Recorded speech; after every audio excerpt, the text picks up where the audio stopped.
মধ্যপ্রাচ্যের মার্কিন ঘাঁটিগুলোতে ধারাবাহিক হামলা চালাচ্ছে ইরান। এবার ইরাকের বসরায় বিদেশি তেল কোম্পানিগুলোর কর্মীদের একটি কম্পাউন্ড লক্ষ্য করে ড্রোন হামলা চালানো হয়েছে। এতে মার্কিন প্রতিষ্ঠান হ্যালিবার্টন এবং কেবিআর এর অফিস ও গুদামে আগুন লেগেছে। বার্তা সংস্থা রয়টার্স নিরাপত্তা সূত্রের বরাতে জানিয়েছে, হামলার পর ওই কম্পাউন্ডের ভেতরে ব্যাপক ক্ষয়ক্ষতি হয়েছে। ড্রোনটি সরাসরি মার্কিন কোম্পানিগুলোর স্থাপনা লক্ষ্য করে আঘাত এনেছে। এদিকে ইরাকের কুর্দি অঞ্চলে বিচ্ছিন্নতাবাদী গোষ্ঠীকে লক্ষ্য করে হামলা চালিয়েছে আইআরজিসি। বাহিনীটি বলছে, তারা আজ সকালে ইরাকের কুর্দি অঞ্চলে বিচ্ছিন্নতাবাদী গোষ্ঠীর 3টি অবস্থান লক্ষ্যবস্তুতে হামলা চালিয়েছে।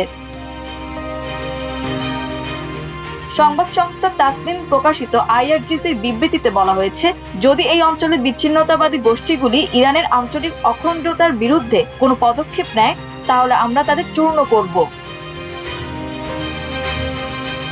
এর আগে গতকালও ইরাকে অবস্থিত সক্রিয় কুর্দি বাহিনীর সদর দপ্তরগুলোতে হামলা চালায় ইরান। গেল মঙ্গল ও বুধবারও ইরাকের কুর্দিস্তানে চালানো হামলায় অন্তত 1 জন নিহত এবং বেশ কয়েকজন আহত হয়। তখন ইরানের সামরিক বাহিনী জানায়, তারা ইসলামী বিপ্লব বিরোধী কুর্দি গোষ্ঠীগুলোকে লক্ষ্য করে 3টি ব্যালিস্টিক ক্ষেপণাস্ত্র ছুড়েছে।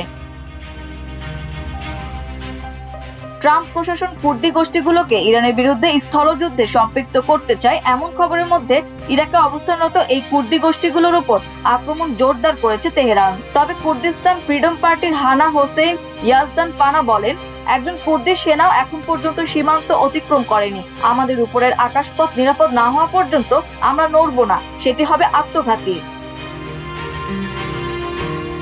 সম্প্রতি 6টি কুর্দি বিরোধী দল মিলে একটি জোট গঠন করেছে। পানা জানান, তারা যুদ্ধের জন্য প্রস্তুত থাকলেও মার্কিন সহায়তার অপেক্ষায় আছেন। তিনি কুর্দি বাহিনীর সুরক্ষায় নো ফ্লাই জোন ঘোষণার দাবি জানিয়ে বলেন, ইরানি শাসন ব্যবস্থা খুবই নৃশংস, আর আমাদের কাছে সবচেয়ে উন্নত অস্ত্র বলতে আছে কেবল কালাশনিকভ। গত বুধবার বেলা 11টার দিকে একটি কুর্দি ঘাঁটিতে ব্যালিস্টিক ক্ষেপণাস্ত্র আঘাত আনলে 4 জন যোদ্ধা আহত হন, যাদের মধ্যে একজন পরে মারা যান। হামলায় একটি ভবন পুরোপুরি ধ্বংস হয়ে গেছে এবং সেখানে মাটির নিচে বিশাল গর্ত তৈরি হয়েছে। এছাড়া Democratic party of Iranian Kurdistan বা কেডিপিআই এর একটি ঘাঁটিতে মঙ্গলবার ড্রোন হামলা চালানো হয়, যাতে একজন বেসামরিক নাগরিককে আহত করা হয়।